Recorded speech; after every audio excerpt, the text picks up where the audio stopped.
진리분별 7번째 시간.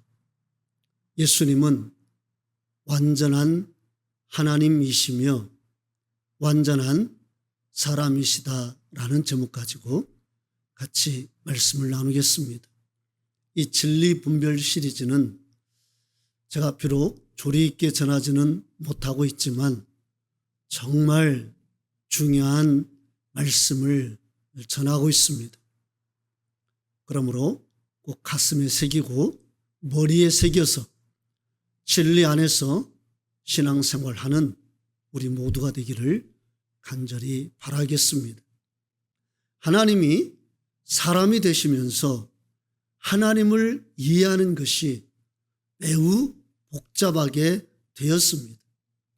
예수님은 사람이냐? 아니야. 하나님이야. 그렇다면 예수님은 하나님이냐? 아니야. 예수님은 사람이야. 그럼 도대체 예수님은 어떤 분인가?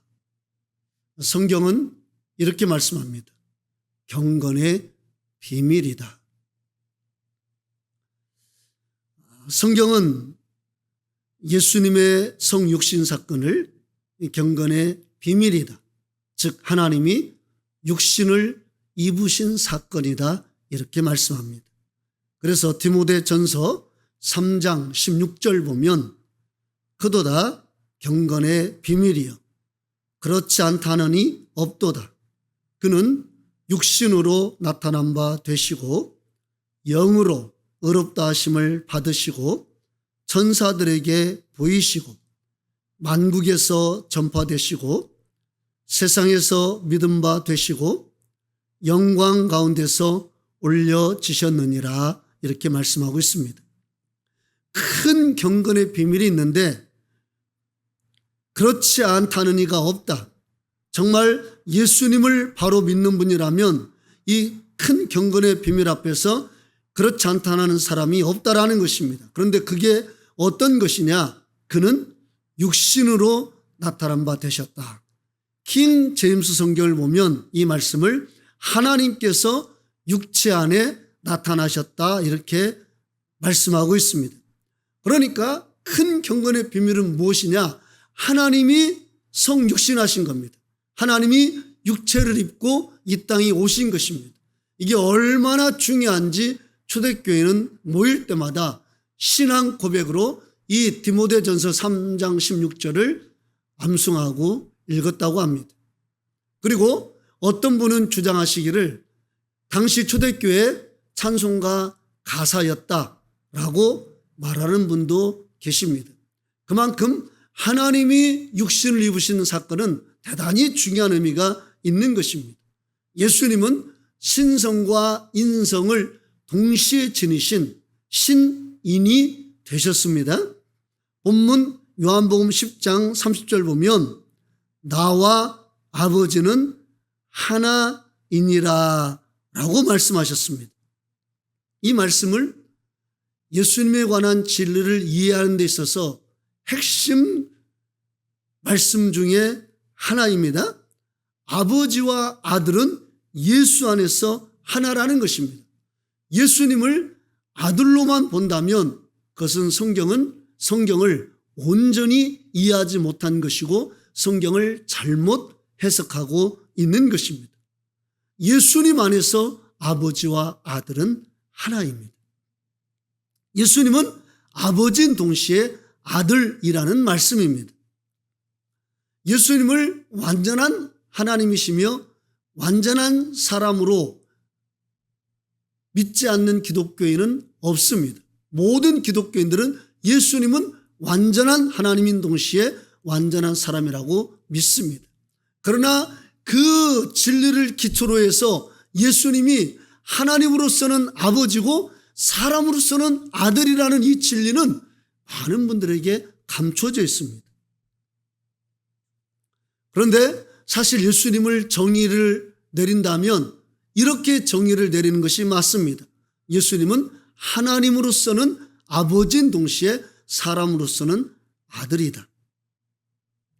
성경 마태복음 1장 21절 보면 아들을 낳으리니 이름을 예수라 하라 이렇게 말씀했죠. 예수님은 분명히 아들이시며 사람이십니다.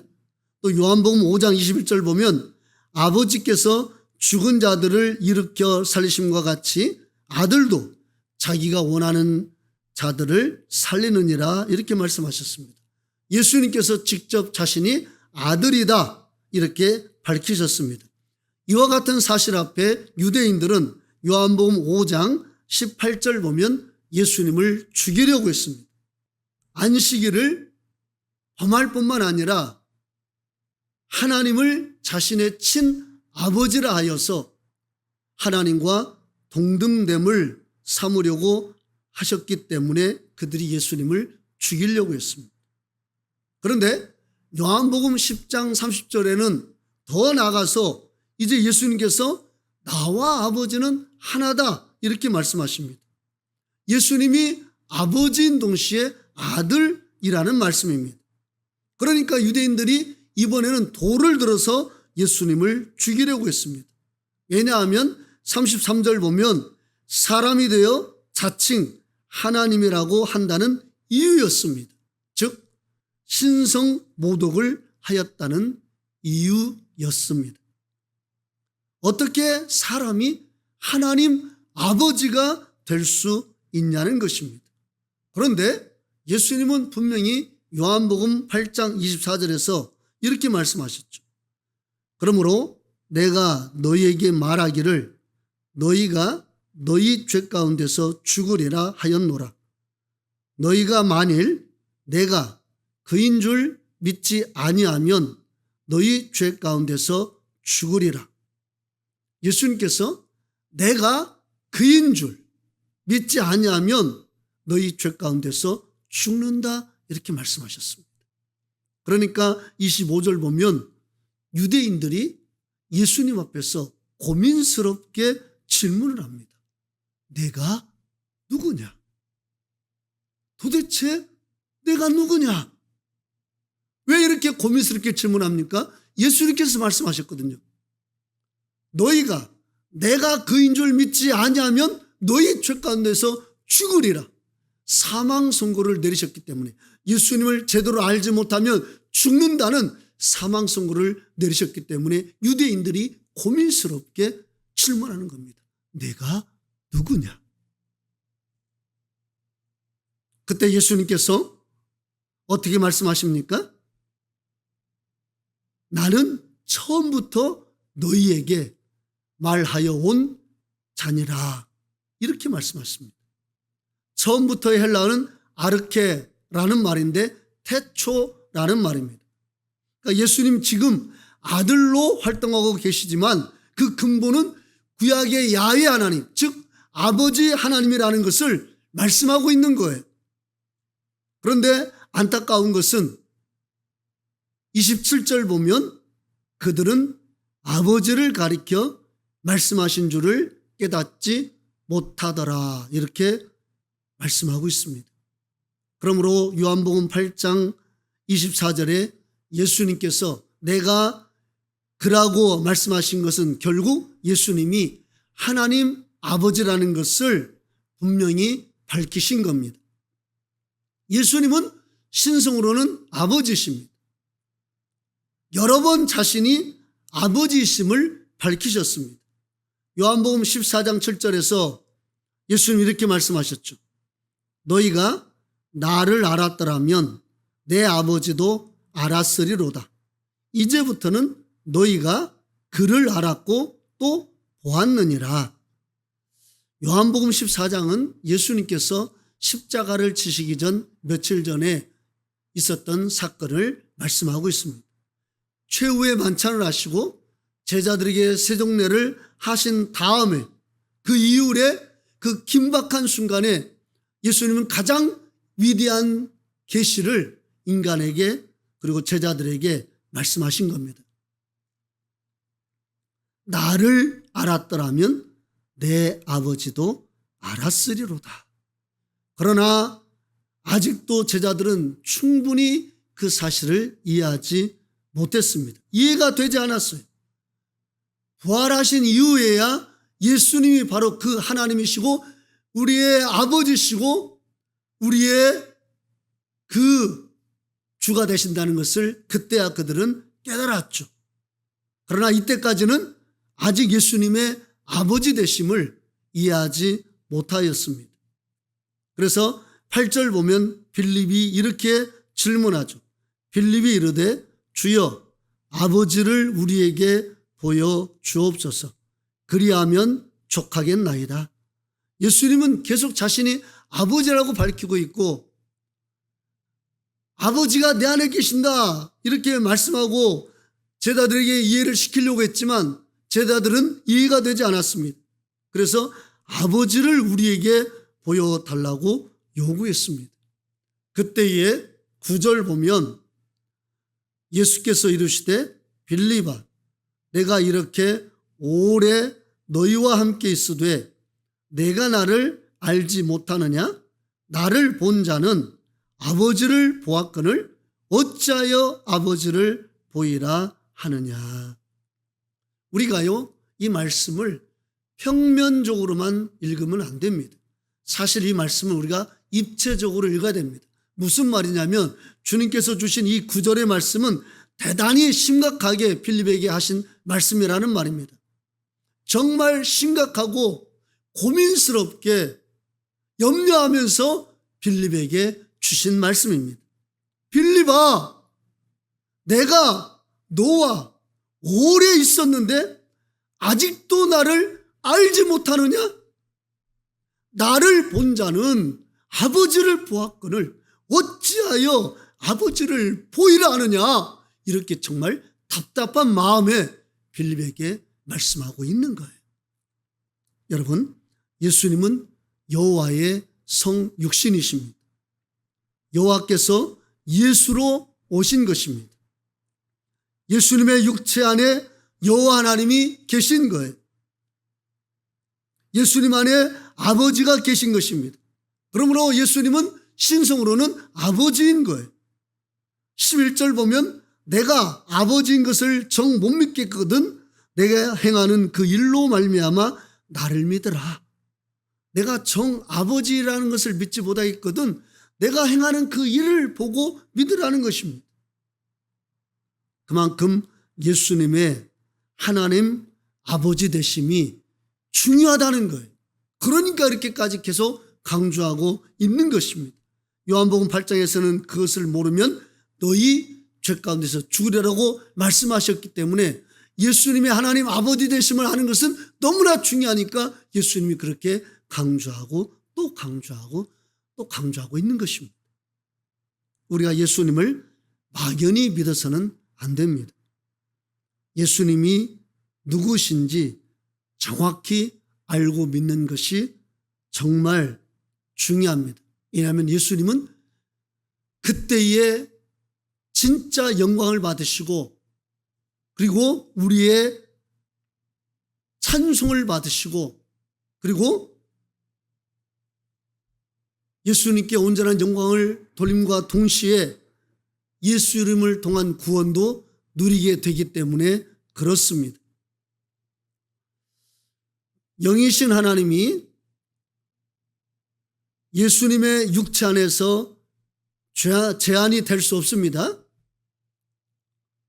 하나님은 어디에나 계십니다. 그 예수님 육체 안에 계신다고 해서 하나님을 가둘 수가 없어요. 하나님은 어디에나 계신다는 말씀입니다. 다만 예수님의 육체를 성전 삼아 예수님 안에 거하시는 것입니다. 구약의 예를 들어 한번 말씀을 나눠봅시다. 구약에 지성소가 있었습니다. 지성소 안에서 하나님이 분명히 거하셨죠. 그러나 하나님의 영은 어디에나 계십니다. 어디에나 계시지만 그러나 하나님을 만나기 위해서는 반드시 지성소가 있는 그 성소로 이스라엘 백성들은 와야 했습니다. 거기서 제사를 드리고 하나님을 예배해야만 했습니다.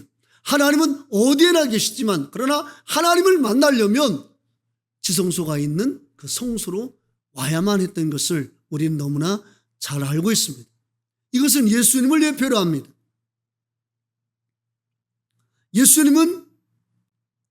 그 예수님의 육체 안에 아버지가 거하셨죠. 하나님은 예수 그리스도 안에서 사람을 만나셨고 예수 그리스도 안에서 그들을 회복시켜 주셨고 예수 그리스도 안에서 사람들을 인도하여 주셨습니다. 그래서 예수님을 만나는 것은 하나님을 만나는 것이고 예수님의 음성을 듣는 것은 하나님의 음성을 듣는 것이고 그리고 예수님을 만지는 것은 하나님을 만지는 거였고 예수님 옆에 있으면 하나님 옆에 있는 것이 되었습니다. 신약 이후 여기에서 모든 것이 이루어집니다. 이게 중요합니다. 이제 신약 이후로 모든 것은 이렇게 이루어지는 거예요. 하나님이 어디에 계신다고 해도 하나님은 오직 예수 그리스도를 통해서만 당신의 뜻을 드러내셨습니다. 하나님은 어디에나 계시지만 그러나 하나님을 만나는 길은 예수 그리스도를 만나야만 됐습니다. 왜냐하면 예수 그리스도 안에서 하나님이 역사하시고 그리스도 통해서 자신의 영광을 드러내시기로 작정하셨고 그걸 통해서 인간을 구원하시기로 마음 먹으셨기 때문에 하나님을 만나려면 예수님 앞으로 나와야 되고 하나님을 믿으려면 예수님을 믿어야 됐습니다. 예수님을 통해서만 당신을 드러내셨기 때문에 그렇습니다. 예수 그리스도 안에서만 세상에서 역사하시기로 주님이 작정하셨기 때문에 그렇습니다. 그러므로 하나님은 예수 안에서 당신의 영광을 보여주셨고 인간을 향한 구원을 예수 안에서 보여주셨습니다. 그러므로 인간이 구원을 받고 영생을 누리려면 이제 예수 그리스도를 믿어야 됩니다. 예수 그리스도를 부인하는 것은 하나님을 부인하는 거예요. 예수님을 거부하는 것은 하나님을 거부하는 것입니다. 이제 인간이 구원을 받고 영광을 누릴 수 있는 유일한 길, 하나님을 만날 수 있는 유일한 길은 길과 진리와 생명 되신 예수 그리스도를 믿는 것이고 그분을 내 삶으로 받아들이는 것입니다. 그러니까 어떤 분은 이렇게 말합니다.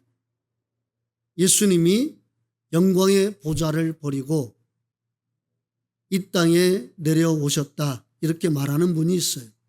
그러나 이것은 사실이 아닙니다. 예수님이 요한복음 3장 13절에 하늘에서 내려온 자 곧 인자 외에는 하늘에 올라간 자가 없느니라 이렇게 말씀하셨습니다. 하늘에 올라간 자는 현재 완료형입니다. 현재 하늘에 계시다는 것을 의미합니다. 예수님이 인간을 구원하시기 위하여서 현재 이 땅에 내려오셨지만 여전히 현재 하늘에 계신다는 것을 의미하고 있는 거예요. 여전히 보좌에 현현으로 계시지만 그 하나님이 예수 그리스도로 이 땅에 오신 것입니다. 왜? 우리를 구원하시기 위하여서. 그러므로 진짜 하나님을 만나려면 예수 그리스도를 만나야 합니다. 하나님은 예수 그리스도 안에서 당신의 완전함과 영광을 드러내셨기 때문에 그렇습니다. 부활 승천 후에는요, 더 이상 하늘에 하나님의 현현은 없으십니다. 왜 그렇습니까?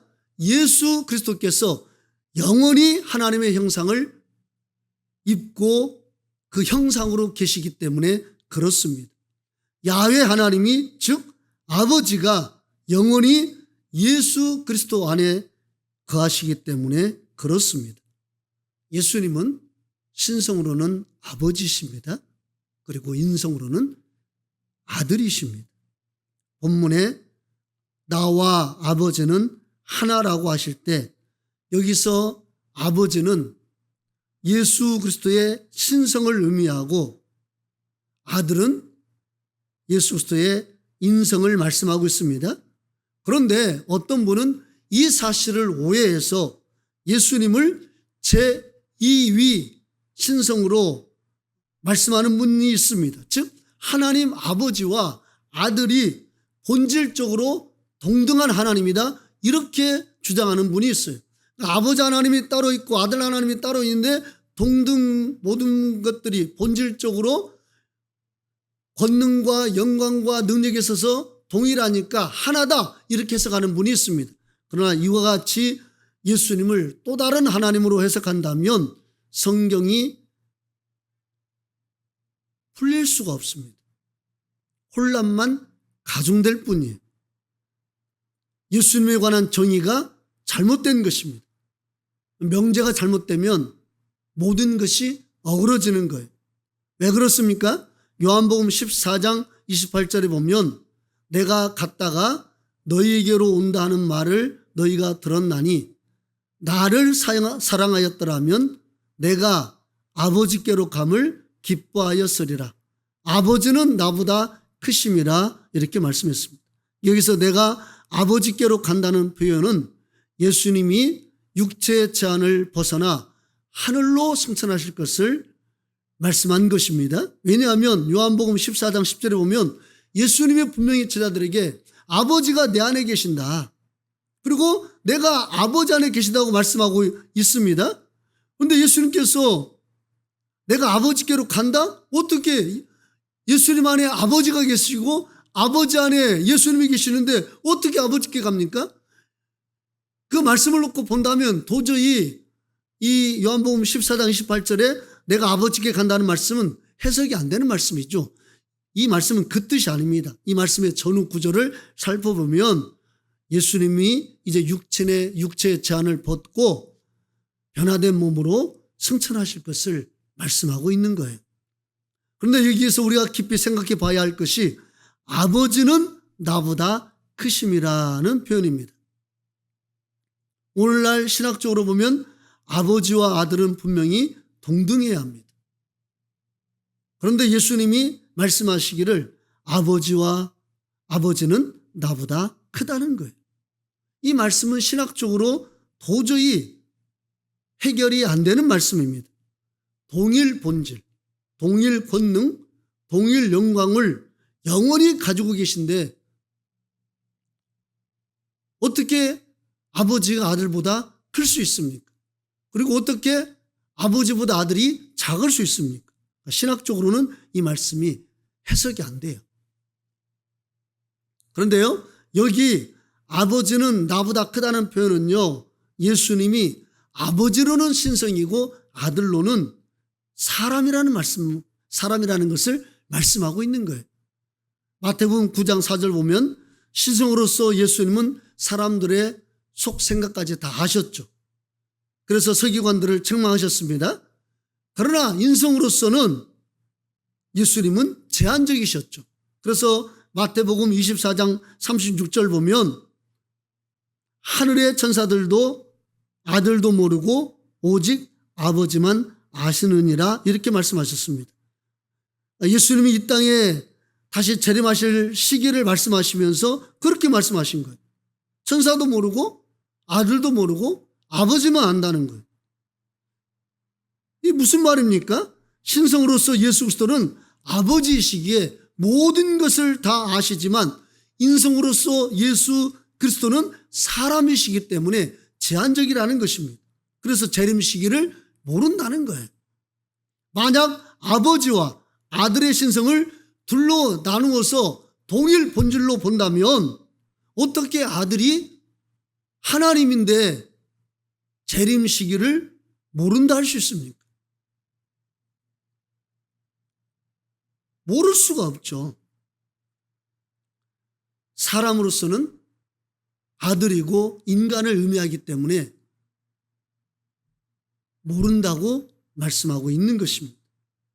사도행전 1장 6절 보면 제자들이 승천을 앞두고 계신 예수님께 이스라엘 나라의 회복을 물어보죠. 그때 예수님이 7절에서 이렇게 말씀하셨습니다. 이르시되 때와 시기는 아버지께서 자기 권한에 두셨으니 너희가 알 바 아니다. 여기 보면 때와 시기는 아버지의 권한이라고 말씀하셨습니다. 예수님 자신에게는 권한이 없었다는 말씀이에요. 즉 아버지의 권세가 아들의 권세보다 크다는 것입니다. 왜 이렇게 해석할 수 있습니까? 예수님이 신성으로는 아버지이지만 인성으로는 사람이기 때문에 그렇게 말씀하실 수가 있는 것입니다. 그렇다면 아버지와 아들은 동일한 것이 아니죠. 십자가를 지시기 전에 기도하실 때도 예수님이 아버지께 기도하셨습니다. 아들이 아버지께 기도하고 있다? 그렇다면 기도하고 있는 이 아들은 아버지보다 큽니까? 작습니까? 당연히 작죠. 이 기도하는 아들은 하나님이 아니라 사람으로, 제한된 인간으로, 인간을 구원하기 위한 아들로 오셨기 때문에 당연히 작은 것이죠.